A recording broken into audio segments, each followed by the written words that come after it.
Ozone treatment অথবা ozone therapy নিয়ে অনেকের অনেক প্রশ্ন আছে। প্রথমেই বলে দেই, নিঃসন্দেহে আপনারা ওজোন ট্রিটমেন্ট নিতে পারেন এবং এটার ব্যাপারে সায়েন্টিফিক রিসার্চ যে আর্টিকেল গুলো আছে এগুলো আপনার গুগল স্কলার অথবা পাবমেডে ওজোন ট্রিটমেন্ট সম্পর্কে পড়লেই জানতে পারবেন। বিকজ আজকাল সবার হাতে কিন্তু স্মার্টফোন আছে এবং সবাই এটা ইউজ করতে পারছে। ওজোন ট্রিটমেন্ট আসলে কাদের জন্য প্রয়োজন? সকল ক্রনিক ডিজিজ হয় সেল ফাংশন খারাপ হওয়ার জন্য, এবং সেল ফাংশন ইমপ্রুভ করতে হলে অবশ্যই যথেষ্ট পরিমাণের অক্সিজেনেটেড ব্লাড প্রয়োজন হয়। তো এই ধরনের ডিজিজ যাদের আছে, ক্রনিক ডিজিজ আমি মিন করছি diabetes, hypertension, high cholesterol, fatty liver, IBS, chronic allergy.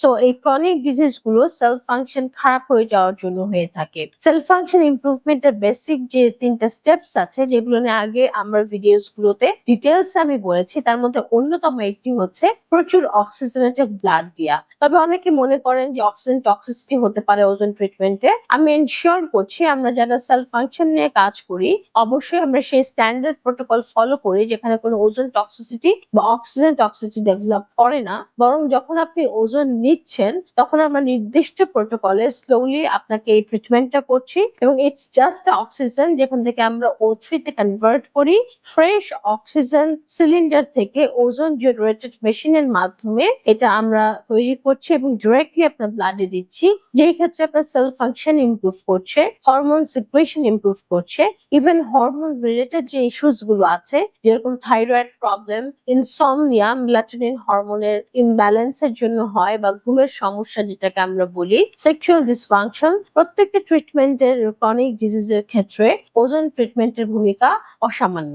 Ozone treatment শুধু বাংলাদেশে নয়, এশিয়ান অঞ্চলে নয়, ইউরোপিয়ান কালচারেও প্রচুর ইউজ করা হয় ওয়েলনেস এর জন্য। ইভেন যারা একটু বয়স্ক আফটার 45 থেকে 65-70 তারাও কিন্তু তাদের ব্লাড সঞ্চালন ভালো রাখার জন্য, অথবা যাদের ব্রেন স্ট্রোক হয়েছে অথবা ইসকেমিক হার্ট ডিজিজ আছে তাদের সার্কুলেশন ইমপ্রুভ করার জন্য একটি নির্দিষ্ট প্রোটোকলে সঠিক ডক্টরের সঠিক পরামর্শে ওজোন ট্রিটমেন্টটা কন্টিনিউ করতে পারেন, অথবা নির্দিষ্ট ডোসেজের মাধ্যমে আপনার বডির রক্ত সঞ্চালন ইমপ্রুভ করে আপনি একটি ভালো সুস্থ লাইফ লিড করতে পারেন। ধন্যবাদ।